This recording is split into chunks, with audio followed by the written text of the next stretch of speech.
Hello friends, welcome to दृष्टि IQ. आज की वीडियो के अंदर हम लोग देखने वाले हैं नवंबर महीने के फर्स्ट वीक की सबसे इम्पोर्टेंट करंट अफेयर्स।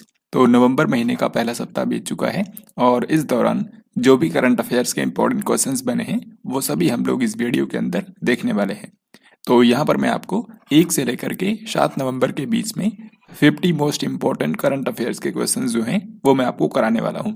तो वीडियो काफ़ी महत्वपूर्ण रहने वाली है क्योंकि इससे आपके आगामी परीक्षाओं के अंदर क्वेश्चन देखने को मिलेंगे। तो बस आपको इस वीडियो को ध्यानपूर्वक एंड तक देखना है। चलिए हम लोग शुरू करते हैं।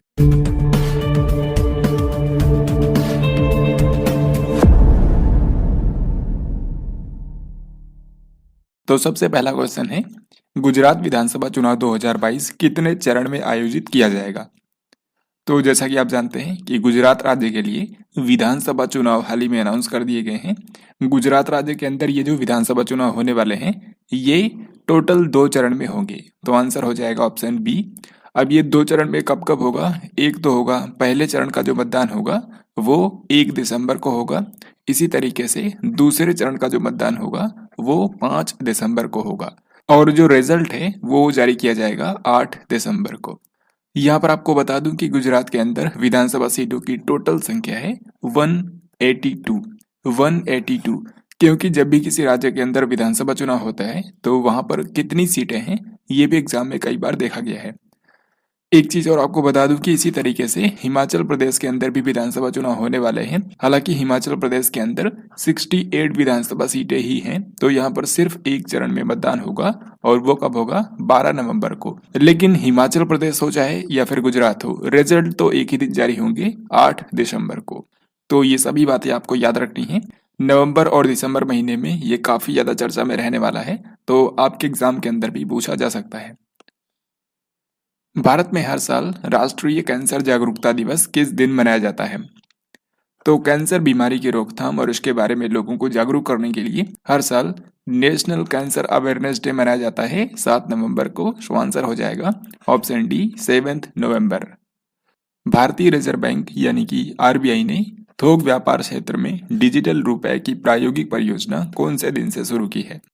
तो जैसा कि आपको पता होगा इस बार के बजट में अनाउंस किया गया था कि इसी साल आरबीआई के द्वारा, जो कि भारत का सेंट्रल बैंक है, तो इसके द्वारा भारत का डिजिटल करेंसी लॉन्च की जाएगी जिसको बोला जाएगा डिजिटल रुपया। तो हाल ही में इसको लॉन्च कर दिया गया है। तो अभी के लिए इसको पायलट प्रोजेक्ट के तौर पर जो होलसेल सेगमेंट है उसके अंदर लॉन्च किया गया है, यानी कि थोक व्यापार क्षेत्र में ही अभी इसका इस्तेमाल हो सकेगा। बाद में इसको रिटेल क्षेत्र के लिए भी लॉन्च किया जाएगा। तो यहाँ पर पूछा गया है कि कौन से दिन से इसको लॉन्च किया गया है? 1 नवंबर 2022। तो ये डेट याद रखिएगा, 1 नवंबर 2022। आरबीआई की अगर हम बात करें तो इसका मुख्यालय मुंबई के अंदर है और इसके वर्तमान जो गवर्नर हैं उनका नाम है शक्तिकांत दास। 1 नवंबर 2022 को भारत के रक्षा सचिव का पद किसने ग्रहण किया है? यानी आपको यहाँ पर बताना है कि भारत के नए रक्षा सचिव कौन बन गए हैं। सही उत्तर होगा ऑप्शन सी, यानी कि गिरिधर अरमाने। तो गिरिधर अरमाने बन गए हैं डिफेंस सेक्रेटरी यानी कि रक्षा सचिव। किस टेनिस खिलाड़ी ने WTA फाइनल्स 2022 का खिताब जीत लिया है? So this is very very important. WTA का मतलब होता है वुमेन्स टेनिस एसोसिएशन। तो ये दुनिया भर में महिलाओं के लिए टेनिस टूर्नामेंट्स का आयोजन करता है और सीजन के आखिर में WTA फाइनल्स खेला जाता है। तो हाल ही में ये समाप्त हो चुका है। इसका आयोजन किया गया था अमेरिका के टेक्सास में। अमेरिका के टेक्सास शहर में इस बार WTA फाइनल्स 2022 का आयोजन किया गया था। तो इसको जीता किसने है? इसको जीता है कैरोलिन गार्सिया ने, जो कि फ्रांस की एक मशहूर महिला टेनिस खिलाड़ी हैं। तो कैरोलिन गार्सिया जो कि फ्रांस की हैं, इन्होंने इस बार का WTA फाइनल्स जीत लिया है। इन्होंने बेलारूस की खिलाड़ी को हराया था जिनका नाम है आर्यना शबलेंका। हालांकि ज्यादातर केस में आपको विजेता का नाम ही पूछा जाएगा, तो याद रखिए कैरोलिन गार्सिया। कॉलिंस डिक्शनरी के द्वारा किस शब्द को word of the year 2022 declare किया गया है? तो इसका सही आंसर है ऑप्शन डी, यानी कि परमा क्राइसिस। परमा क्राइसिस एक नाउन है जिसका मतलब होता है एक ऐसा टाइम पीरियड जब काफ़ी ज़्यादा इंस्टेबिलिटी हो और इनसिक्योरिटी हो। यानी कि एक ऐसे समय को परमा क्राइसिस कहा जाता है जब काफ़ी ज़्यादा अस्थिरता हो और असुरक्षा हो। जैसे रूस और यूक्रेन के बीच में जो युद्ध हुआ उसके चलते ये जो स्थिति बनी, उसी के चलते ये परमा क्राइसिस को इस बार का word of the year declare किया गया है। कॉलिंस डिक्शनरी जो है ये हार्पर कॉलिंस के द्वारा प्रकाशित की जाती है, जो कि स्कॉटलैंड के ग्लासगो में बेस्ड है। यूजीसी ने सभी उच्च शिक्षण संस्थानों को हर साल किस दिन भारतीय भाषा दिवस मनाने का निर्देश दिया है? यूजीसी का मतलब होता है यूनिवर्सिटी ग्रांट्स कमीशन, यानी कि विश्वविद्यालय अनुदान आयोग। तो इसने हाल ही में निर्देश दिया है भारत के जितने भी हायर एजुकेशन इंस्टीट्यूट्स हैं, तो उनको ये कहा है कि अब से हर साल 11 दिसंबर को भारतीय भाषा दिवस के रूप में मनाया जाए। 11 दिसंबर ही डेट क्यों चुनी गई है? क्योंकि इस दिन भारत के महान तमिल कवि जिनका नाम था सुब्रमण्यम भारती, उनका जन्म हुआ था 1882 में जन्म हुआ था 11 दिसंबर 1882 को। तो उसी के चलते अब से ये दिवस भारतीय भाषा दिवस के रूप में मनाया जाएगा। संयुक्त राष्ट्र जलवायु सम्मेलन COP27 में भारत का नेतृत्व किसने किया है? तो जलवायु परिवर्तन से निपटने के लिए जो दुनिया का सबसे बड़ा जलवायु परिवर्तन सम्मेलन होता है वो यूनाइटेड नेशन के द्वारा हर साल आयोजित किया जाता है, और इस बार उसका 27वां संस्करण हुआ है। इसी कारण से इसको बोला गया है COP27। तो जलवायु परिवर्तन के मुद्दे पर ये जो COP27 हुआ है इसका आयोजन कहाँ पर किया गया है? इसका आयोजन किया गया है, यहाँ पर आप इसके लोगों में देख सकते हैं, मिस्र का एक शहर है शर्म अल शेख। मिस्र के शर्म अल शेख नाम के शहर में इस बार का COP27 आयोजित किया गया है। तो पूछा गया है यहाँ पर इसमें भारत का नेतृत्व किसने किया है? तो इसमें भारत की तरफ से गए हैं भारत के पर्यावरण, वन और जलवायु परिवर्तन मंत्री यानी कि भूपेंद्र यादव। सो यहाँ पर हमारा उत्तर होगा ऑप्शन सी। पिछली बार जब ग्लासगो में हुआ था स्कॉटलैंड में, तो उसमें भारत के प्रधानमंत्री नरेंद्र मोदी गए थे, लेकिन इस बार गए हैं भारत के पर्यावरण मंत्री भूपेंद्र यादव। इस बार के COP27 सम्मेलन में जो भारतीय मंडप लगाया गया है उसका उद्घाटन भी भूपेंद्र यादव ने किया है, और भारतीय मंडप की थीम रखी गई है लाइफ।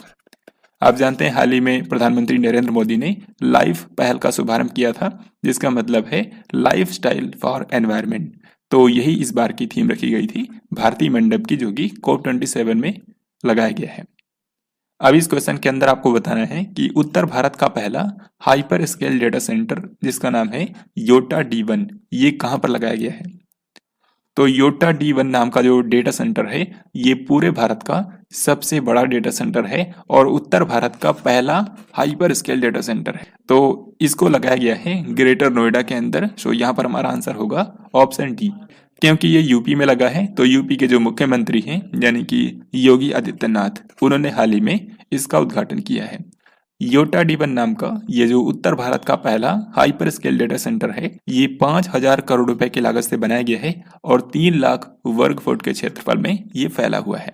अगर आपसे पूछते हैं कि इसको किसने स्थापित किया है, तो इसको हीरानंदानी ग्रुप जो है उसने इसको बनाया है, ये आपको याद रखना है।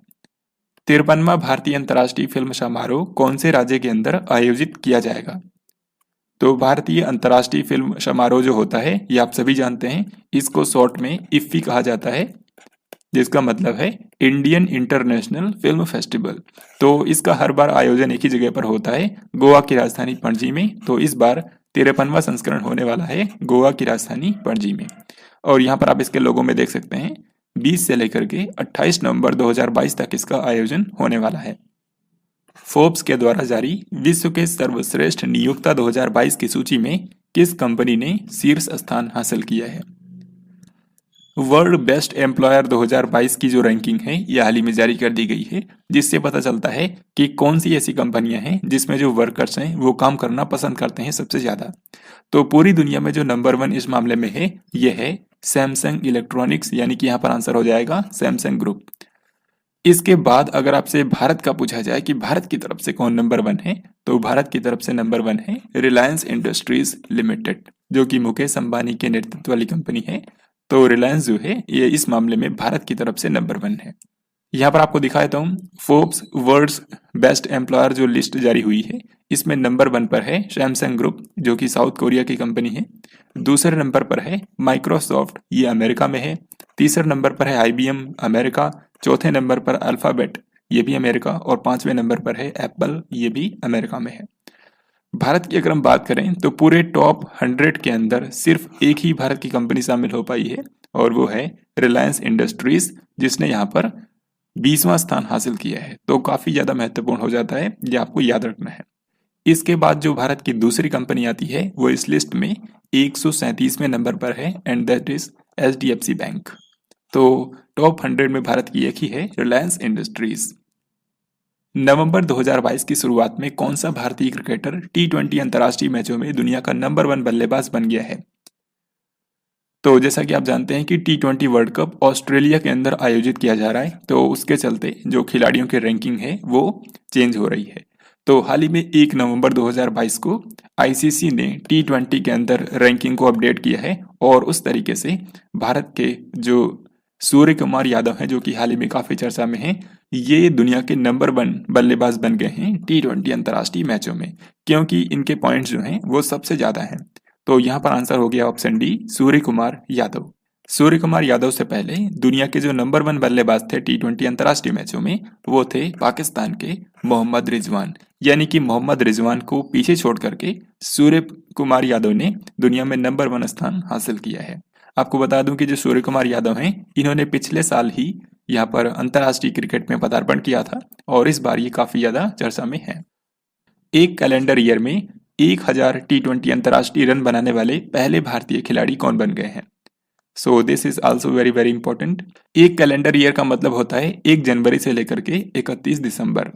तो एक कैलेंडर वर्ष में आज तक किसी भी भारतीय खिलाड़ी ने 1000 T20 अंतर्राष्ट्रीय रन नहीं बनाए थे, लेकिन जो भारत के सूर्य कुमार यादव हैं, इन्होंने, आप देख सकते हैं नवंबर ही अभी चल रहा है, और अभी ही इन्होंने 1000 T20 अंतर्राष्ट्रीय रन कंप्लीट कर दिए हैं।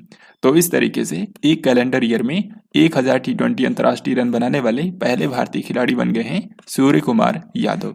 सूर्य कुमार यादव हाल ही में T20 वर्ल्ड कप के अंदर जिम्बाब्वे के साथ में भारत का जो मैच था, उस दौरान इन्होंने ये उपलब्धि हासिल की है। अगर आपसे पूछे कि इन्होंने कितनी पारियों में ये कंप्लीट किया है, तो 28 पारियों में इन्होंने 1026 रन बनाए हैं, और इस तरीके से इन्होंने ये रिकॉर्ड स्थापित किया है। हाल ही में भारत ने किस पड़ोसी देश को आगामी संसदीय चुनाव के लिए 200 वाहन उपहार स्वरूप दिए हैं? तो इंडिया ने हाल ही में कौन से कंट्री को 200 व्हीकल्स गिफ्ट किया है, ये आपको बताना है। इसका सही जवाब है ऑप्शन बी, यानी कि नेपाल। तो भारत का पड़ोसी देश नेपाल, इसको हाल ही में भारत सरकार ने 200 व्हीकल्स गिफ्ट किए हैं, तो क्योंकि यहाँ पर आने वाले समय में संसदीय चुनाव होने वाले हैं, तो उसके लिए यहाँ पर गिफ्ट किया गया है। स्वतंत्र भारत के पहले मतदाता का नाम आपको बताना है, जिनका हाल ही में 106 वर्ष की आयु में निधन हो गया है। तो जीके के अंदर आपने इनका नाम जरूर पढ़ा होगा। इंडिपेंडेंट इंडिया के पहले जो वोटर थे, उनका नाम था श्याम शरण नेगी। श्याम शरण नेगी ये हिमाचल प्रदेश के किन्नौर जिले से थे, और हाल ही में 106 साल की उम्र में इनकी डेथ हो गई है। 17वें प्रवासी भारतीय दिवस सम्मेलन 2023 में मुख्य अतिथि कौन होगा? तो सबसे पहले आपको यहाँ पर बताना है कि प्रवासी भारतीय दिवस सम्मेलन 2023 जो है, ये कहाँ पर आयोजित किया जाएगा। तो इसका आयोजन किया जाएगा इंदौर, मध्य प्रदेश के अंदर। मध्य प्रदेश के इंदौर में साल 2023 के अंदर 17वां प्रवासी भारतीय दिवस सम्मेलन जो है, ये 8 से लेकर के 10 जनवरी तक आयोजित किया जाएगा, क्योंकि इसी बीच में 9 जनवरी को क्या होता है, प्रवासी भारतीय दिवस। तो उसी के चलते 8 से 10 जनवरी 2023 को प्रवासी भारतीय दिवस सम्मेलन 2023 का आयोजन किया जाएगा इंदौर, मध्य प्रदेश में। और इसमें चीफ गेस्ट के रूप में आमंत्रित किया गया है गुयाना के वर्तमान राष्ट्रपति डॉक्टर मोहम्मद इरफान अली को। तो डॉक्टर मोहम्मद इरफान अली जो हैं, ये 17वें प्रवासी भारतीय दिवस सम्मेलन के मुख्य अतिथि होंगे। और ये कौन से देश के राष्ट्रपति हैं? ये गुयाना कंट्री के राष्ट्रपति हैं, ये बात आपको नहीं भूलना है। और इस बार के 17वें प्रवासी भारतीय दिवस सम्मेलन की थीम भी रखी गई है, जो कि यहाँ पर आप देख सकते हैं, diaspora reliable partners for India's progress in Amritkaal. केंद्र सरकार ने उच्च शिक्षण संस्थानों के मूल्यांकन और मान्यता प्रक्रिया को सुदृढ़ बनाने के लिए किसकी अध्यक्षता में समिति गठित की है? तो हाल ही में भारत सरकार ने एक समिति बनाई है, जिसका काम होगा कि भारत के जो हायर एजुकेशन इंस्टीट्यूशंस हैं, उनका किस तरीके से मूल्यांकन किया जाए, और इनके जो मान्यता देने की प्रक्रिया है, उसको किस तरीके से सुदृढ़ बनाया जाए, उसकी रूपरेखा ये समिति तैयार करेगी। तो इसके लिए जो अध्यक्ष बने हैं समिति के, इनका नाम है डॉक्टर के राधाकृष्णन। डॉक्टर के राधाकृष्णन। किस मलयालम उपन्यासकार को एजुथचन पुरस्कार 2022 के लिए चुना गया है? जो एजुथसन अवार्ड होता है ये केरल राज्य का सबसे बड़ा साहित्यिक पुरस्कार होता है और इस बार मलयालम उपन्यासकार ए सेतु माधवन को दिया जाएगा। ए सेतु माधवन, जिनको नॉर्मली सेतु के नाम से जाना जाता है, तो इन्हीं को दिया जाएगा एजुथसन अवार्ड 2022। संघाई सहयोग संगठन के शासनाध्यक्षों की 21वीं बैठक किस देश की अध्यक्षता में आयोजित की गई है? तो संघाई सहयोग संगठन जो है, एससीओ का मतलब होता है शंघाई कोऑपरेशन ऑर्गेनाइजेशन, और इसका मुख्यालय चीन की राजधानी बीजिंग में है। तो हाल ही में एससीओ के शासनाध्यक्षों की 21वीं बैठक हुई है और इसकी अध्यक्षता की है चीन ने। तो यहाँ पर हमारा आंसर होगा ऑप्शन नंबर ए। यहाँ पर आप देख सकते हैं इस बैठक के अंदर भारत की तरफ से भारत के जो विदेश मंत्री हैं डॉक्टर एस जयशंकर, उन्होंने वर्चुअली पार्टिसिपेट किया था। यहाँ पर आपको बता दूं कि इसी तरीके से सितंबर महीने में एससीओ के राष्ट्र अध्यक्षों की भी बैठक हुई थी। वो 22वीं बैठक थी जिसका आयोजन किया गया था उज्बेकिस्तान के शहर समरकंद में। तो वो हेड ऑफ स्टेट की मीटिंग थी और ये है हेड ऑफ गवर्नमेंट की मीटिंग। दोनों आपको ध्यान रखना है। हेड ऑफ गवर्नमेंट यानी कि शासनाध्यक्षों की जो बैठक हुई है वो चीन की अध्यक्षता में वर्चुअली आयोजित की गई है, लेकिन जो हेड ऑफ स्टेट यानी कि राष्ट्र प्रमुखों की जो बैठक हुई थी वो सितंबर महीने में हुई थी उज्बेकिस्तान के समरकंद शहर में, और उसमें हिस्सा लेने के लिए भारत के प्रधानमंत्री नरेंद्र मोदी भी गए थे। हाल ही में भारत का सबसे बड़ा विंड टरबाइन जनरेटर कहां पर स्थापित किया गया है? तो देश का सबसे बड़ा विंड टरबाइन जनरेटर स्थापित किया गया है गुजरात के मुंद्रा शहर में। सो आंसर होगा ऑप्शन बी, क्योंकि इस तरीके से यहाँ पर जो विंड टरबाइन स्थापित किया गया है इसकी ऊंचाई है 200 मीटर, जो कि स्टैचू ऑफ यूनिटी की हाइट से भी ज्यादा है। क्योंकि स्टैचू ऑफ यूनिटी तो 182 मीटर ही है, जबकि ये जो विंड टरबाइन स्थापित किया गया है इसकी ऊंचाई 200 मीटर है। अगर आपसे पूछते हैं कि इसको कौन से कंपनी ने स्थापित किया है, तो जो अडानी एंटरप्राइज लिमिटेड है उसी ने गुजरात के मुंद्रा में इसको स्थापित किया है। हाल ही में किस देश ने दुनिया की सबसे लंबी यात्री ट्रेन के संचालन का वर्ल्ड रिकॉर्ड बनाया है?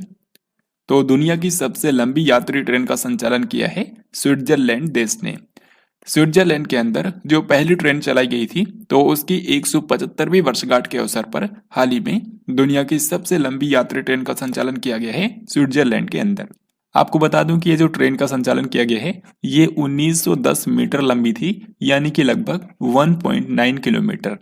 और स्विट्जरलैंड के अंदर एक ट्रांसपोर्ट कंपनी है जिसका नाम है रेहतियान रेलवे RHB। इसी के द्वारा इस 1.9 किलोमीटर लंबी ट्रेन का संचालन किया गया था, जो कि एक वर्ल्ड रिकॉर्ड है। इस यात्री ट्रेन के अंदर टोटल कोचेस की संख्या थी 100। इनमें से कौन सी भारतीय कंपनी मंगोलिया की पहली ग्रीनफील्ड तेल रिफाइनरी का निर्माण करेगी? तो मंगोलिया की जो पहली ग्रीनफील्ड तेल रिफाइनरी बनाई जाएगी उसका काम मिला है, उसको बनाने का काम मिला है भारत की एक कंपनी को, जिसका नाम है Megha engineering and infrastructure limited. इसको शॉर्ट में बोलते हैं MEIL, Megha engineering and infrastructure limited. ये हैदराबाद के अंदर बेस्ड है और यही कंपनी मंगोलिया की पहली ग्रीनफील्ड तेल रिफाइनरी का निर्माण करेगी। Global investors meet invest Karnataka 2022 का उद्घाटन किसने किया है? तो जैसा कि आप जानते हैं कि भारत के जो अलग अलग राज्य हैं वो समय समय पर इस तरह के सम्मेलन का आयोजन करते हैं ताकि राज्य के अंदर निवेश को बढ़ावा दिया जा सके, निवेश को आकर्षित किया जा सके। तो हाल ही में कर्नाटक राज्य ने ग्लोबल इन्वेस्टर्स मीट का आयोजन किया था जिसको नाम दिया गया इन्वेस्ट कर्नाटक 2022। तो इसका उद्घाटन पीएम नरेंद्र मोदी ने किया था। तो आंसर होगा ऑप्शन ए, नरेंद्र मोदी। पुरुषों की एशियाई स्क्वैश टीम चैंपियनशिप 2022 किस टीम ने जीत ली है? तो इसका सही उत्तर हो जाएगा ऑप्शन ए, यानी कि भारत। तो ये क्वेश्चन बहुत ही ज्यादा महत्वपूर्ण है क्योंकि भारत ने पहली बार एशियाई स्क्वैश टीम चैंपियनशिप का खिताब जीता है। यहाँ पर भारत ने कुवैत देश को हराया है, ये भी बात आपको याद रखनी है। तो अब इस टूर्नामेंट के बारे में आपको डिटेल में बताता हूँ। ये जो एशियाई स्क्वैश टीम चैंपियनशिप है इसका आयोजन किया गया था दक्षिण कोरिया में। पहली चीज आपको ये याद रखनी है, दक्षिण कोरिया में इसका आयोजन किया गया था। इसमें एक तो आपको याद रखना है कि पुरुषों में किसने जीता है और दूसरा महिलाओं में किसने जीता है। तो पुरुषों का तो मैंने आपको बता ही दिया है, यहाँ पर भारत ने जीता है और भारत ने हराया फाइनल में कुवैत देश को। इसी तरीके से जो महिलाओं का एशियाई स्क्वैश टीम चैंपियनशिप हुआ है उसके अंदर जीता है हांगकांग ने जीता है और यहाँ पर इसने मलेशिया देश को हराया है। तो बस इस टूर्नामेंट के बारे में इतनी ही बातें आपको याद रखनी है। Federation of Indian chambers of commerce and industry, जिसको हम लोग शॉर्ट में फिक्की बोलते हैं, और ये भारत के व्यापारिक संगठनों का संघ है। आपको बताना है कि फिक्की के अगले अध्यक्ष कौन होंगे। वैसे तो अभी के समय फिक्की के जो अध्यक्ष हैं उनका नाम है संजीव मेहता, संजीव मेहता, लेकिन ये दिसंबर महीने में रिटायर होने वाले हैं। तो इसके बाद कौन बनेगा, उनका चुनाव हाल ही में कर लिया गया है, ये होंगे शुभ्रकांत पांडा। तो शुभ्रकांत पांडा जो हैं ये संजीव मेहता के बाद फिक्की के नए अध्यक्ष बन जाएंगे। फिक्की की अगर हम बात करें तो इसका मुख्यालय नई दिल्ली के अंदर है और इसकी स्थापना हुई थी साल 1927 में। अक्टूबर 2022 में कौन सा देश भारत का सबसे बड़ा तेल आपूर्तिकर्ता बन गया है।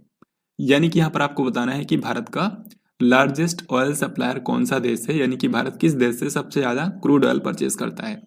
तो इसका सही आंसर होगा ऑप्शन ए, यानी कि रूस। रूस यहाँ पर सही उत्तर होगा, क्योंकि रूस ने इस मामले में सऊदी अरब और इराक को भी पीछे छोड़ दिया है। तो अभी की अगर हम बात करें तो भारत का सबसे बड़ा ऑयल सप्लायर है रसिया, इसके बाद दूसरे नंबर पर है इराक और तीसरे नंबर पर है सऊदी अरेबिया।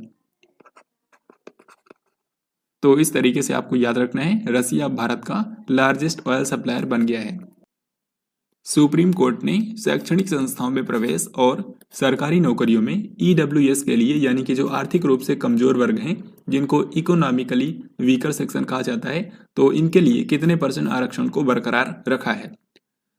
तो आप सभी जानते हैं कि साल 2019 में संसद ने एक संविधान में संशोधन किया था, जो कि था 103वां संविधान संशोधन, और उसके अंदर प्रावधान था कि अब आर्थिक आधार पर भी आरक्षण दिया जा सकता है। तो उसी के चलते केंद्र ने ईडब्ल्यूएस को, यानी कि जो आर्थिक रूप से कमजोर वर्ग के लोग हैं, उनको 10% का आरक्षण दिया था। तो हालांकि इसके बाद ही इसको चुनौती दी गई थी। तो अब सुप्रीम कोर्ट ने इस मामले में फैसला सुनाया है कि जो ईडब्ल्यूएस को 10% का आरक्षण दिया गया है ये सही है, यानी कि इसको सही ठहराया है सुप्रीम कोर्ट ने। टोटल 5 जजों की पीठ ने यह फैसला सुनाया है 7 नवंबर को। तो यहाँ पर 10% का जो आरक्षण है उसको सुप्रीम कोर्ट ने बरकरार रखा है। यहाँ पर आपको एक इंटरेस्टिंग चीज ये भी बता दूं कि ये जो 5 जजों की पीठ ने फैसला सुनाया है, इसमें से एक जो भारत के उस समय मुख्य न्यायाधीश थे, यानी कि जस्टिस यू ललित, वो भी शामिल थे। तो जस्टिस यू ललित जो हैं ये इसके अगले ही दिन रिटायर हो गए हैं, यानी कि सुप्रीम कोर्ट के अब जो मुख्य न्यायाधीश हैं वो जस्टिस यू ललित नहीं है, बल्कि अब भारत के 50वें मुख्य न्यायाधीश बन गए हैं जस्टिस DY चंद्रचूड़। ये 9 नवंबर को इन्होंने शपथ ली है, तो ये बात भी आपको याद रखनी है। हालांकि सेकेंड वीक की करंट अफेयर्स में आपको ये मैं बताऊंगा। हाल ही में अमेरिका और किस देश के बीच में विजिलेंट स्टॉर्म नामक संयुक्त हवाई अभ्यास आयोजित किया गया है। तो इसका सही उत्तर होगा ऑप्शन डी, यानी कि दक्षिण कोरिया। आप जानते हैं कि दक्षिण कोरिया का पड़ोसी देश है नॉर्थ कोरिया, और नॉर्थ कोरिया ने हाल ही में एक के बाद एक कई सारे मिसाइल प्रक्षेपण किए। तो उसके जवाब में यहाँ पर दक्षिण कोरिया ने अमेरिका के साथ में अपना सबसे बड़ा युद्ध अभ्यास हाल ही में किया, जिसका नाम था विजिलेंट स्टॉर्म। विजिलेंट स्टॉर्म अभ्यास जो है यह अमेरिका और दक्षिण कोरिया के बीच में हुआ है। 4 नवंबर को किसने पश्चिम बंगाल और सिक्किम को जोड़ने वाले अटल सेतु का उद्घाटन किया है। तो वैसे तो अटल बिहारी वाजपेयी के नाम पर भारत में कई सारे पुलों का नाम रखा गया है, तो उसी तरीके से हाल ही में पश्चिम बंगाल और सिक्किम को जोड़ने वाले एक पुल का नाम भी अटल सेतु रखा गया है, और इसका उद्घाटन किया है भारत की राष्ट्रपति द्रौपदी मुर्मू ने। तो यहाँ पर आंसर होगा option number B. Draupadi Murmu हाल ही में सिक्किम के 2 दिनों की यात्रा पर गई थी, और इसी दौरान इन्होंने सिक्किम की राजधानी गंगटोक में कई सारी परियोजनाओं का उद्घाटन और शिलान्यास किया, और उसी के साथ इन्होंने नेशनल हाईवे नंबर 10 यानी कि जो NH10 है उस पर रंगपो नाम का जो शहर है यहीं पर अटल सेतु का उद्घाटन किया है द्रौपदी मुर्मू ने। राष्ट्रपति द्रौपदी मुर्मू ने भारतीय जनसंचार संस्थान के उत्तर पूर्वी परिसर का उद्घाटन किस शहर के अंदर किया है। ये जो भारतीय जनसंचार संस्थान है यानी कि Indian institute of mass communication, ये पत्रकारिता के लिए भारत का एक प्रतिष्ठित संस्थान है, और इसका हेडक्वार्टर जो है वो नई दिल्ली में है। इसका जो मेन परिसर है वो नई दिल्ली के अंदर है। बाकी इसके 5 क्षेत्रीय परिसर भी हैं, तो उन्हीं 5 क्षेत्रीय परिसर में से एक बनाया गया है आइजोल में। तो आइजोल कहाँ पर है, ये आइजोल जो है ये मिजोरम राज्य की राजधानी है, और यहीं पर भारतीय जनसंचार संस्थान का उत्तर पूर्वी परिसर बनाया गया है। यानी कि नॉर्थ ईस्ट के अंदर IIMC का एक ही परिसर है जो कि आइजोल मिजोरम के अंदर बनाया गया है और हाल ही में भारत की राष्ट्रपति द्रौपदी मुर्मू ने इसका उद्घाटन किया है। विश्व सुनामी जागरूकता दिवस हर साल किस दिन मनाया जाता है? तो वर्ल्ड सुनामी अवेयरनेस डे जो है ये सुनामी के बारे में अवेयरनेस फैलाने के लिए मनाया जाता है और ये होता है 5 नवंबर को। सो यहाँ पर सही उत्तर होगा ऑप्शन नंबर बी। इस बार के वर्ल्ड सुनामी अवेयरनेस डे की थीम भी रखी गई है जो कि यहाँ पर आप देख सकते हैं, early warning and early action before every tsunami, यानी कि हर एक सुनामी से पहले पूर्व चेतावनी और पूर्व कार्यवाही। प्रसिद्ध महिला अधिकार कार्यकर्ता इला भट्ट का हाल ही में निधन हो गया। ये किस संघ की संस्थापक थी? यानी कि आपको बताना है कि इन्होंने इनमें से कौन से एसोसिएशन की स्थापना की थी। तो इसका सही उत्तर होगा ऑप्शन बी, यानी कि सेवा, जिसका मतलब है self employed women's association of India. इसका मुख्यालय अहमदाबाद में है और ये महिलाओं के अधिकारों के लिए काम करता है। तो इसकी स्थापना की थी इला भट्ट ने, जिनका हाल ही में निधन हो गया है। आपको बता दूं कि इला भट्ट को रमन मैग्सेसे पुरस्कार भी दिया गया था। इनको साल 1977 के अंदर रमन मैग्सेसे पुरस्कार मिला था। इसी तरीके से भारत का जो तीसरा सर्वोच्च नागरिक सम्मान होता है पद्म भूषण, ये इनको दिया गया था साल 1986 में। तो इला भट्ट की हाल ही में डेथ हो गई है। गंगा उत्सव नदी महोत्सव 2022 का आयोजन कौन से स्थान पर किया गया है? तो गंगा उत्सव नाम का जो नदी महोत्सव होता है ये साल 2017 से ही आयोजित किया जा रहा है। 2017 से हर साल 4 नवंबर को ये मनाया जाता है। 4 नवंबर के दिन ये इसलिए मनाया जाता है क्योंकि 4 नवंबर सन 2008 को जो गंगा रिवर है उसको राष्ट्रीय नदी घोषित किया गया था। तो उसी के चलते हर साल 4 नवंबर को गंगा उत्सव मनाया जाता है national mission for clean Ganga, यानी कि राष्ट्रीय स्वच्छ गंगा मिशन के द्वारा। तो इस बार इसका आयोजन कहाँ पर किया गया है? इस बार इसका आयोजन किया गया है नई दिल्ली के अंदर। सो ऑप्शन डी यहाँ पर सही हो जाएगा। और क्योंकि इस बार का जो गंगा उत्सव है ये आज़ादी के 75वें वर्ष में मनाया जा रहा है, इसी के चलते ये डिसाइड किया गया है कि गंगा नदी और इसके बेसिन में जो शहर आते हैं वहां पर 75 अलग अलग स्थानों पर 75 कार्यक्रम आयोजित किए जाएंगे। कौन सा राज्य track Asia cup 2022 cycling tournament की मेजबानी करेगा? तो जो ट्रैक एशिया कप होता है ये एक साइकिलिंग टूर्नामेंट है जो कि इस बार आयोजित किया जाएगा केरल की मेजबानी में। सो यहाँ पर हमारा आंसर होगा ऑप्शन ए। तो यहाँ पर 25 से भी ज़्यादा देशों के 200 साइकिल सवार यहाँ पर आएंगे और वो इस टूर्नामेंट के अंदर पार्टिसिपेट करेंगे। तो इसका आयोजन कहाँ पर होने वाला है? केरल के अंदर 25 से लेकर के 28 नवंबर तक। 2 और 3 नवंबर को भारत और ऑस्ट्रेलिया के बीच में समुद्री साझेदारी अभ्यास कौन सी जगह पर आयोजित किया गया था? तो भारत समय समय पर कई सारे जो मित्र देश हैं भारत के उनके साथ में समुद्री साझेदारी अभ्यास करता रहता है। तो उसी कड़ी में हाल ही में भारत और ऑस्ट्रेलिया के बीच में समुद्री साझेदारी अभ्यास का आयोजन किया गया था बंगाल की खाड़ी में। तो यहाँ पर हमारा आंसर होगा ऑप्शन ए। यहाँ पर आपको बता दूं कि इस अभ्यास में जो भारत के 2 जहाज गए थे उनके नाम है INS जलाश्व और दूसरा है INS कवरत्ती। तो इन दोनों जहाजों के नाम भी आपको याद रखने हैं। नौसेना कमांडरों का सम्मेलन जो है इसका दूसरा चरण कौन से शहर के अंदर आयोजित किया गया है? तो भारत के नौसेना कमांडरों का जो सम्मेलन होता है वो साल में 2 बार होता है। तो इस साल 2022 का जो दूसरा चरण हुआ है ये हाल ही में आयोजित किया गया नई दिल्ली में। और इसके अंदर क्या होता है, जो मौजूदा परिस्थितियां हैं उनको देखते हुए आगे की नौसेना की रणनीति किस तरीके से होनी चाहिए उस बात पर यहाँ पर चर्चा की जाती है। तो नौसेना कमांडरों का जो हाल ही में सम्मेलन हुआ है ये नई दिल्ली में आयोजित किया गया था। और यहाँ पर आप देख पा रहे होंगे भारत के रक्षा मंत्री राजनाथ सिंह भी इस सम्मेलन के अंदर शामिल हुए थे। केंद्र सरकार ने किस राज्य के अंदर भारत के पहले एकीकृत एक्वा पार्क की स्थापना को मंजूरी दी है? तो भारत का पहला इंटीग्रेटेड एक्वा पार्क बनाया जाएगा अरुणाचल प्रदेश के अंदर। जो आंसर हो जाएगा option number D. Arunachal Pradesh के अंदर एक जिला है जिसको बोलते हैं लोअर सुबनसिरी। लोअर सुबनसिरी जिले के अंदर एक शहर है जीरो, और इस जीरो शहर के अंदर एक जगह है जिसका नाम है तारिन। तो अरुणाचल प्रदेश के लोअर सुबनसिरी जिले के जीरो नाम के शहर में जो तारिन नाम की जगह है यहीं पर पूरे भारत का पहला एकीकृत एक्वा पार्क बनाया जाएगा। इसको भारत सरकार ने जो प्रधानमंत्री मत्स्य संपदा योजना थी उसी के अंतर्गत इसको स्थापित किया जाएगा और इसको स्थापित करने में जो टोटल लागत आएगी वो होगी 50 करोड़ रुपए, जिसमें से लगभग 45 करोड़ रुपए जो है ये केंद्र सरकार लगाएगी, बाकी का जो अमाउंट है वो अरुणाचल प्रदेश की सरकार यहाँ पर लगाएगी। पूर्वोत्तर भारत का पहला मत्स्य संग्रहालय कौन से राज्य के अंदर बनाया जाएगा? तो नॉर्थ ईस्ट इंडिया का पहला फिश म्यूजियम जो है ये बनाया जाएगा अरुणाचल प्रदेश के अंदर। अभी मैंने आपको बताया था पिछले क्वेश्चन के अंदर कि देश का पहला इंटीग्रेटेड एक्वा पार्क कहां पर बनाया जाएगा? अरुणाचल प्रदेश के तारिन में। तो इसी का हिस्सा होगा ये फिश म्यूजियम, यानी कि एक्वा पार्क के अंदर ही ये फिश म्यूजियम बनाया जाएगा, जहां पर पूरे अरुणाचल प्रदेश के अंदर जितनी भी प्रजाति की मछलियां पाई जाती हैं उनको यहाँ पर इस म्यूजियम के अंदर रखा जाएगा। इतना ही नहीं, अरुणाचल प्रदेश के अंदर ये जो फिश म्यूजियम बनेगा यहाँ पर मछुआरों को ट्रेनिंग भी दी जाएगी। प्रधानमंत्री नरेंद्र मोदी ने कौन से राज्य के अंदर मानगढ़ धाम को राष्ट्रीय स्मारक घोषित किया है? तो मानगढ़ धाम कहाँ पर है?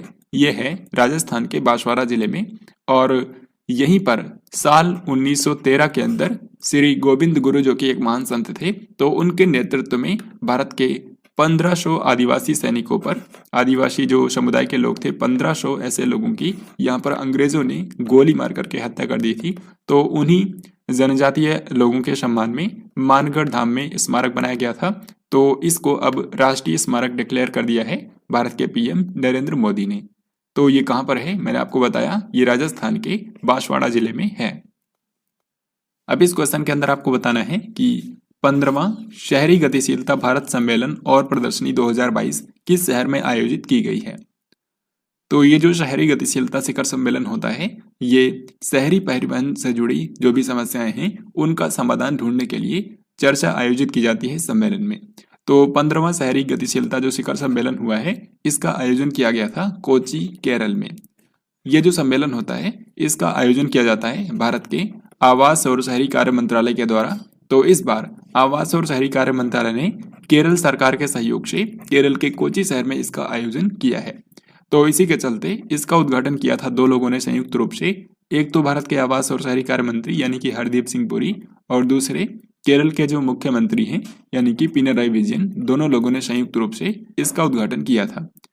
यहाँ पर आप इसकी थीम भी देख सकते हैं। इसकी थीम है आजादी @75 सस्टेनेबल आत्मनिर्भर urban mobility. BWF world junior championship 2022 में एकमात्र भारतीय पदक विजेता कौन थे? तो बैडमिंटन के अंदर जो जूनियर लेवल का वर्ल्ड चैंपियनशिप होती है हाल ही में इसका आयोजन किया गया था। सबसे पहली बात आपको ये याद रखनी है कि इसका आयोजन किया गया था स्पेन में। स्पेन की मेजबानी में इस बार जूनियर लेवल की बैडमिंटन में वर्ल्ड चैंपियनशिप हुई है और इसमें भारत को सिर्फ एक ही मेडल मिला है और वो भी है सिल्वर मेडल। तो ये सिल्वर मेडल भारत को किसने दिलाया? इनका नाम है शंकर मुथुसामी। शंकर मुथुसामी इस बार की वर्ल्ड जूनियर चैंपियनशिप के अंदर एकमात्र भारतीय विजेता रहे। 1 से 3 नवंबर तक राष्ट्रीय जनजातीय नृत्य महोत्सव 2022 किस शहर में आयोजित किया गया है?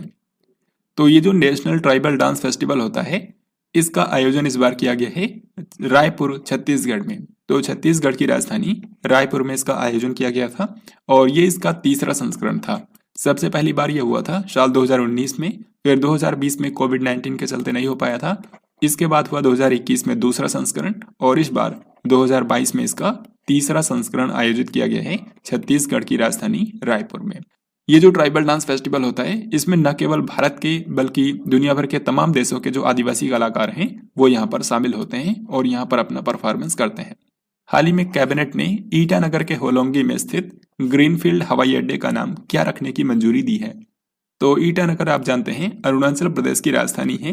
तो अरुणाचल प्रदेश की राजधानी ईटानगर में यहाँ पर पास में ही होलोंगी नाम का एक शहर है और यहीं पर एक ग्रीनफील्ड एयरपोर्ट बनाया जा रहा है। तो इस एयरपोर्ट को क्या नाम दिया गया है? इस एयरपोर्ट को नाम दिया गया है डोनी पोलो एयरपोर्ट। डोनी पोलो एयरपोर्ट। डोनी जो है ये अरुणाचल प्रदेश में, डोनी का मतलब होता है सूर्य और पोलो का मतलब होता है चंद्रमा। तो इसी के चलते यहाँ पर डोनी पोलो एयरपोर्ट इसका नाम रखा गया है। आपको बता दूं कि अरुणाचल प्रदेश के अंदर इससे पहले तक सिर्फ 2 ही एयरपोर्ट थे, एक तो तेजू में था और दूसरा था पासीघाट में। तो ये अरुणाचल प्रदेश का तीसरा एयरपोर्ट होगा। हाल ही में किस फार्मूला वन ड्राइवर ने मैक्सिको सिटी ग्रां प्री 2022 जीत ली है? तो मैक्सिको सिटी ग्रैंड प्रिक्स जो है ये एक फार्मूला वन रेस थी जिसका हाल ही में मैक्सिको के अंदर आयोजन किया गया है। तो इसको जीता है मैक्स वर्स्तापन ने। सो आंसर हो जाएगा ऑप्शन नंबर सी। तो इसको याद रखना काफी आसान है, मैक्सिको सिटी ग्रैंड प्रिक्स और मैक्स वर्स्तापन। अब इसी के साथ यहाँ पर मैं आपको दिखाने वाला हूँ कि 2022 के अंदर जो भी फार्मूला वन रेस अभी तक हुई है इनके विजेता कौन है, क्योंकि इनके बारे में एग्जाम्स के अंदर पूछा जाता है। तो देखिए 2022 के अंदर 22 फार्मूला वन रेस होनी है, जिनमें से 20 तो हो चुकी हैं। अब इन 20 में विजेताओं का नाम आप कैसे याद रखेंगे? तो इसमें जो मैक्स वर्स्तापन है इन्होंने ही सबसे ज्यादा रेस जीती हैं, टोटल 14 रेस इन्होंने जीती हैं। तो इनका आपको नहीं याद रखना है। बाकी जो यहाँ पर विजेता हैं उन्हीं के बारे में आपको सिर्फ याद रखना है, क्योंकि उसके अलावा जो भी आएगा फिर आपको डायरेक्टली आंसर करना है मैक्स वर्स्तापन। तो यहाँ पर आप देखिए 3 जो रेस हैं उनको जीता है चार्ल्स लेक्लर्क ने, बहरेन ग्रैंड प्रिक्स, ऑस्ट्रियन और ऑस्ट्रेलियन। इन तीनों रेसों को जीता है चार्ल्स लेक्लर्क ने। एक तो ये आपको याद रखना है। फिर सर्जियो परेज, इन्होंने 2 रेस जीती हैं, मोनाको और सिंगापुर। फिर कार्लोस सेंज जूनियर, इन्होंने सिर्फ एक जीती है, ब्रिटिश ग्रैंड प्रिक्स। 3, 2, 5 और 1, 6, सिर्फ ये 6 रेस आपको याद रखनी है। बाकी कोई भी आपसे पूछा जाता है आपको डायरेक्टली बताना है Max Verstappen. India Post Payment Bank ने कौन से स्थान पर भारत का पहला तैरता हुआ वित्तीय साक्षरता शिविर आयोजित किया है? तो सबसे पहले आपको बता दूं कि जो इंडिया पोस्ट पेमेंट बैंक है इसकी स्थापना साल 2018 में हुई थी। इसको पीएम नरेंद्र मोदी ने लॉन्च किया था। तो इंडिया पोस्ट पेमेंट बैंक ने हाल ही में क्या किया है कि लोगों को वित्तीय साक्षरता प्रदान करने के लिए एक पहल शुरू की है जिसका नाम है निवेशक दीदी पहल।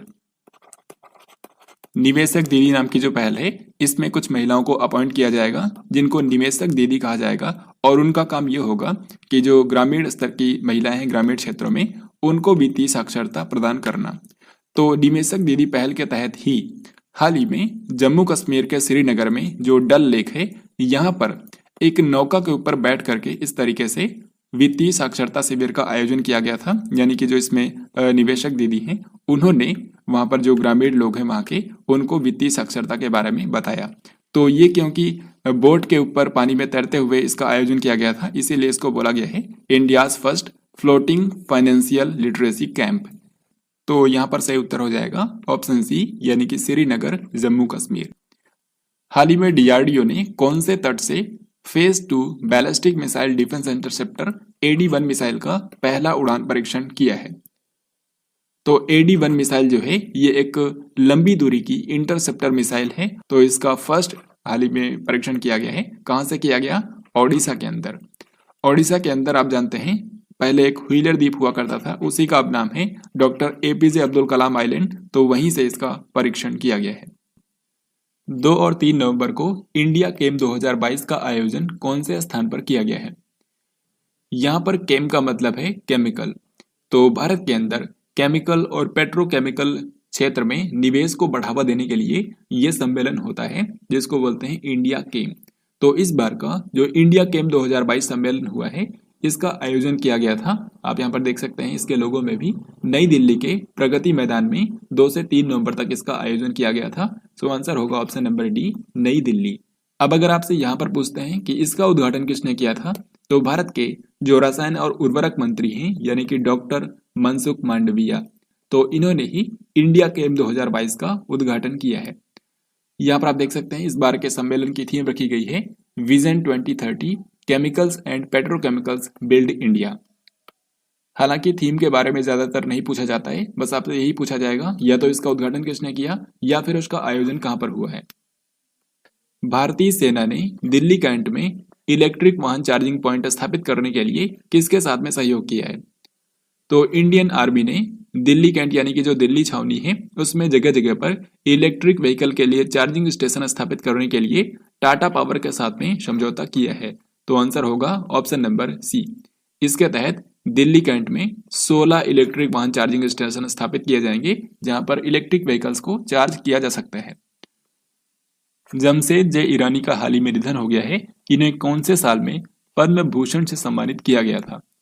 तो जमशेद जे ईरानी जो हैं इनको स्टील मैन ऑफ इंडिया भी कहा जाता है, यानी कि भारत का इस्पात पुरुष। क्योंकि इन्होंने भारत के इस्पात उद्योग को बढ़ावा देने में काफी योगदान दिया था। साल 1968 से लेकर के 2001 तक इन्होंने टाटा स्टील में काम किया था और इस्पात उद्योग को इन्होंने काफी ज्यादा बढ़ावा दिया। इसके अलावा भी इन्होंने टाटा ग्रुप के कई सारी कंपनियों में इन्होंने काम किया था। तो हाल ही में इनकी डेथ हो गई है और इनको सन 2007 में इनको भारत सरकार ने देश का तीसरा सर्वोच्च सम्मान दिया था, पद्म भूषण। केरल ने किस दिन अपना 66वां स्थापना दिवस मनाया है? तो बहुत ही आसान क्वेश्चन है। आप जानते हैं कि जो केरल है इसकी स्थापना हुई थी 1 नवंबर साल 1956 को। तो केरल का स्थापना दिवस जो है ये 1 नवंबर को मनाया जाता है और इस साल 66वां स्थापना दिवस मनाया है केरल ने। तो यहाँ पर आंसर होगा ऑप्शन ए, यानी कि 1 नवंबर। आपको बता दूं कि जो केरल का स्थापना दिवस होता है इसको केरल पिरावी दिवस भी बोलते हैं, केरल पिरावी दिवस। यहाँ पर आप देख सकते हैं ये वो भारत के राज्य हैं जिनका जो स्थापना दिवस होता है ये 1 नवंबर को ही होता है। यानी कि 1 नवंबर को भारत के टोटल 7 राज्य हैं जो कि अपना स्थापना दिवस मनाते हैं। इनमें केरल जिसकी स्थापना हुई थी 1956 में, कर्नाटक, आंध्र प्रदेश और मध्य प्रदेश इन सब की स्थापना 1956 में ही हुई थी। हरियाणा और पंजाब 1966 और छत्तीसगढ़ सन 2000।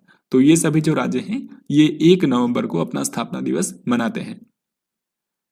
अब इस क्वेश्चन के अंदर आपको बताना है कि केरल सरकार ने किसे पहले केरल ज्योति पुरस्कार से सम्मानित किया है। तो देखिए जिस तरीके से भारत में पद्म पुरस्कार दिए जाते हैं तो उसी के मॉडल पर केरल सरकार ने अपने राज्य के अंदर पुरस्कारों की शुरुआत की है। तो उसमें जो पहला पुरस्कार है उसको बोलते हैं केरल ज्योति। केरल ज्योति। जो दूसरा अवार्ड है उसको बोलते हैं केरल प्रभा और जो तीसरा अवार्ड है उसको बोलते हैं केरल श्री। तो ये पद्मश्री के मॉडल पर ही केरल सरकार ने इन अवार्ड्स की शुरुआत की है और इनको सम्मिलित रूप से कहा जाता है केरला अवार्ड्स। तो इन्हीं में से जो केरल ज्योति पुरस्कार है इसके जो सबसे पहले प्रथम प्राप्तकर्ता हैं उनका नाम है M.T. वासुदेवन नायर। M.T. वासुदेवन नायर जो हैं ये एक मशहूर लेखक हैं। तो इनको पहले केरल ज्योति पुरस्कार से सम्मानित किया गया है। आपको बता दूं कि केरल सरकार ने डिसाइड किया है कि ये जो केरला अवार्ड्स दिए जाएंगे जिसमें 3 तरह के अवार्ड्स हैं, तो इनको हर साल जो केरल का स्थापना दिवस होता है यानी कि 1 नवंबर उसी दिन ये प्रदान किए जाएंगे। इनमें से जो केरल ज्योति है ये सिर्फ एक व्यक्ति को ही 1 साल में दिया जा सकता है। केरल प्रभा जो है ये 1 साल में 3 व्यक्तियों को दिया जाएगा और जो केरल श्री है ये 6 लोगों को 1 साल में दिया जाएगा। तो बस आपको याद रखना है केरल ज्योति पुरस्कार किसको मिला है पहली बार? M.T. वासुदेवन नायर को। भारत जल सप्ताह 2022 का आयोजन कब से कब तक किया गया है? तो भारत जल सप्ताह यानी कि जो इंडिया वाटर वीक होता है ये लोगों को जल संरक्षण के बारे में जागरूक करने के लिए मनाया जाता है और इस बार इसका जो 7th एडिशन हुआ है यानी कि 7th इंडिया वाटर वीक इसका आयोजन किया गया है 1 से लेकर के 5 नवंबर तक। आपको बता दूं कि 1 नवंबर को जिस दिन ये शुरू हुआ तो भारत की जो राष्ट्रपति हैं द्रौपदी मुर्मू उन्होंने 1 नवंबर को उत्तर प्रदेश के ग्रेटर नोएडा से इसका उद्घाटन किया है। तो अगर आपसे पूछते हैं कि इसका उद्घाटन किसने किया तो भारत की राष्ट्रपति द्रौपदी मुर्मू ने।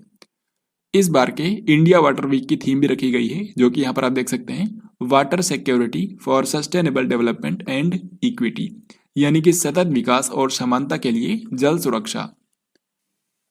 31 अक्टूबर से लेकर के 1 नवंबर 2022 तक गोवा समुद्री संगोष्ठी का कौन सा संस्करण आयोजित किया गया था? तो देखिए हिंद महासागर क्षेत्र में जो देश हैं उनकी नौसेनाओं के बीच में आपसी सहयोग को बढ़ावा देने के लिए ये गोवा समुद्री संगोष्ठी का आयोजन किया जाता है और इस बार इसका 4था संस्करण आयोजित हुआ है गोवा के अंदर। सो यहाँ पर हमारा आंसर होगा ऑप्शन नंबर डी।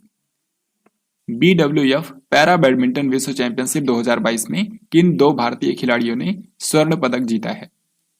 तो देखिए जैसा कि आप जानते हैं कि किसी भी स्पोर्ट्स टूर्नामेंट में अगर पैरा शब्द आपको मिल जाए तो इसका मतलब है कि वो जो टूर्नामेंट है वो दिव्यांग खिलाड़ियों के लिए है। तो हाल ही में बैडमिंटन के अंदर जो दिव्यांग खिलाड़ियों के लिए विश्व चैंपियनशिप हुई है उसका आयोजन किया गया था टोक्यो जापान में। तो इस टूर्नामेंट के बारे में जो सबसे पहली चीज आपको याद रखनी है वो इसका आयोजन कहाँ पर हुआ? जापान की राजधानी टोक्यो में। इस टूर्नामेंट के अंदर भारत ने कुल 16 मेडल जीते हैं, यानी कि यहाँ पर भारत के दिव्यांग खिलाड़ियों का प्रदर्शन काफी अच्छा रहा है। 16 मेडल यहाँ पर भारत को मिले हैं, जिनमें से 2 तो गोल्ड मेडल हैं, 2 सिल्वर मेडल और बाकी जो 12 मेडल हैं वो ब्रॉन्ज मेडल हैं। तो अब ये जो भारत को यहाँ पर 2 स्वर्ण पदक मिले हैं इन्हीं के बारे में आपसे पूछा गया है कि ये 2 स्वर्ण पदक किन खिलाड़ियों ने जीते हैं। तो इसका आंसर होगा प्रमोद भगत और मनीषा रामदास। प्रमोद भगत ने पुरुष एकल के SL3 इवेंट के अंदर जीता है, जबकि मनीषा रामदास ने महिला एकल के SU5 इवेंट के अंदर जीता है। तो बस आपको इतना ही याद रखना है, जो आंसर हमारा होगा ऑप्शन डी। तो फ्रेंड्स, यह था आज का लास्ट क्वेश्चन। आई होप आपने इस वीडियो को ध्यानपूर्वक देखा होगा। अब यहाँ पर आपके लिए 2 क्वेश्चन होंगे, जिनका राइट आंसर आपको कमेंट बॉक्स में लिख करके बताना है। पहला क्वेश्चन है, गुजरात विधानसभा चुनाव 2022 कितने चरण में आयोजित होगा। दूसरा सवाल है, संयुक्त राष्ट्र जलवायु परिवर्तन शिखर सम्मेलन यानी कि जो COP27 होता है, इसका आयोजन कौन से देश में किया जा रहा है। तो ये 2 क्वेश्चन हैं जिनका आंसर आपको बताना है। इनके आंसर तो इस तरीके से आज के इस वीडियो के अंदर हम लोगों ने नवंबर के फर्स्ट वीक से जितने भी इंपॉर्टेंट क्वेश्चन हो सकते थे करंट अफेयर्स के, वो सभी हम लोगों ने यहाँ पर कवर किया है। और यहाँ पर मैंने काफ़ी ज़्यादा डिटेल में बताया है, ताकि किसी भी क्वेश्चन के बारे में आपसे कुछ भी पूछा जाए तो आप उसका आंसर कर पाएँ। आई होप आपको आज का ये वीडियो पसंद आया होगा। अगर आपको ये वीडियो पसंद आया है तो इसको लाइक और शेयर जरूर करें। साथ ही इस वीडियो से रिलेटेड कोई भी सवाल या सुझाव हो तो कमेंट बॉक्स में उसे भी लिख सकते हैं। तो हम लोग जल्दी मिलेंगे इसी तरीके से नेक्स्ट वीक की वीडियो में। तब तक के लिए जय हिंद, वंदे मातरम।